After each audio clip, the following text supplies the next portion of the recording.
Hello, welcome to today's lesson. We will be discussing the purpose of God's creation to humankind. We have talked about the reason why God created everything that He created. But this time around, you are looking at why He created the things that He created. What are we going to get from the things that God created? What are the importance that we derived from the things that God created?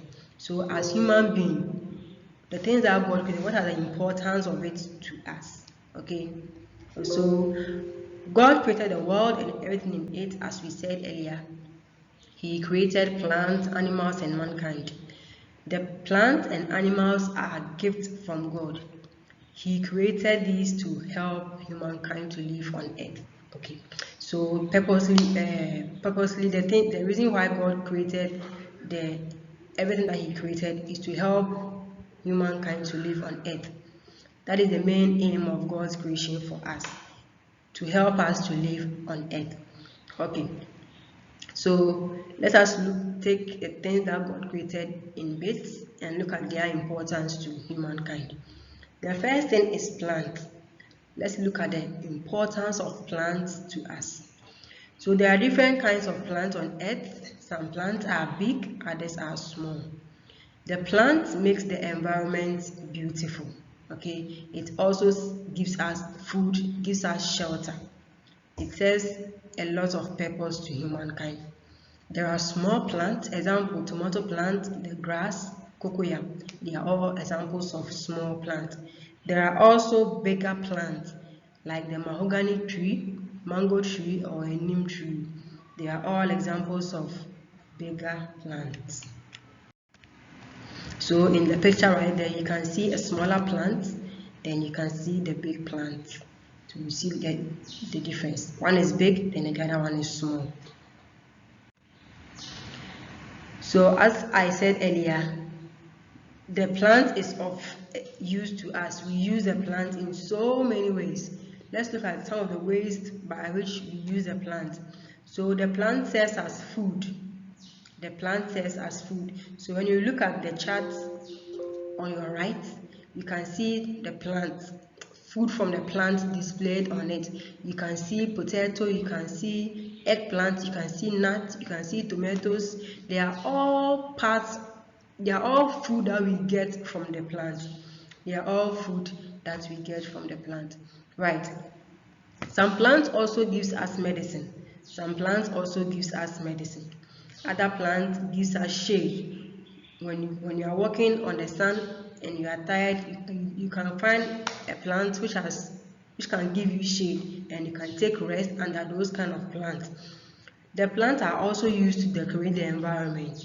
You can go to a place, you see that there are flowers there. They've grown flowers around that environment, and they've cut it nicely, and it serves as it decorates that place. So that we use the plants to decorate the environment.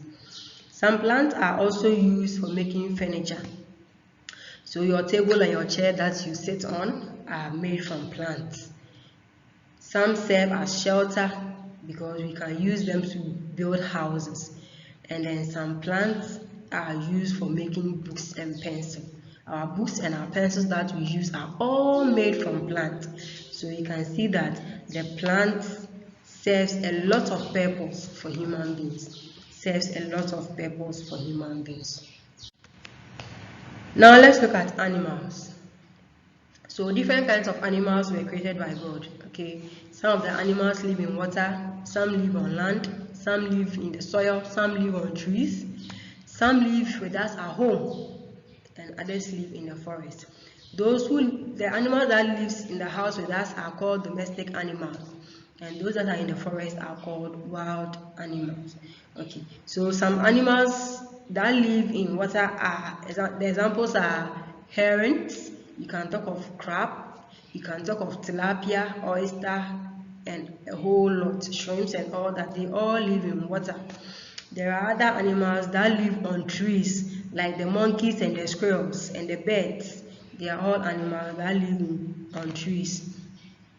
Some animals also live in the soil, like the worms, like the millipede, like the rats, they all live in the soil. Elephants, dogs, cats are also examples of animals that live on land. So there are different types of animals, and they all live at different places.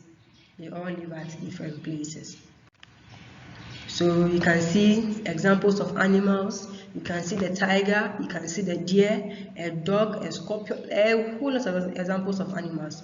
They are all different kinds of animals, but they were all created by God for the use of mankind, because mankind will need them. All right. So the purpose of creating animals. What was God's purpose for creating animals? So God created animals for the following reasons. The first is that some animals also serve as food, like the plant. Some animals also serve as food. So when you take the cow, we get meat from the cow, and the meat that we get from the cow is called beef. The meat we get from the pig is called pork. We get mutton from the sheep, and then we get poultry from chicken. They all serve as food. Again, animals such as hen, the guinea fowl, the duck, the turkey, they also give us eggs. Apart from serving as meat, they give us eggs too, right? And another animal like the cow, apart from giving us the meat, it also gives us milk. And then some animals, we keep them as friends, and these type of friends are called the pets. We keep them as pets. So examples of animals that we can keep as pets are parrots, dogs, and then cats. There are others that you can keep as pets. The fifth reason why God created animals is that animals such as donkeys, camel, and horses are used for transportation. They carry people and goods from one place to the other. Okay, so the horses, the camels, and donkeys, they can carry people from one place to the other. So they are used for transportation. Also, some other animals are used in sports, like the horse. They are used in sports. Another thing is that animals such as donkeys and bulls are also used on farmlands. They are used in plowing farmlands. Okay, when the farming season starts and there is plowing, they usually use animals. Okay, so the donkeys and the bulls are used for those purposes. And lastly, we get leather from animals. The leather can be used in making bags, can be used in making shoes, can be used in making clothes. Okay, so we get those leathers from animals, right? So this means that God's creation was not something that he just did. Okay, he thought of it. He knew that human beings are going to depend on something to be able to live. So he created the plants and the animals to help the human beings live on earth. So we have come to the end of the lesson, and I know that you are going to see the use for the plants and the animals that you see around you. Thank you for sticking with me, and I will see you another time.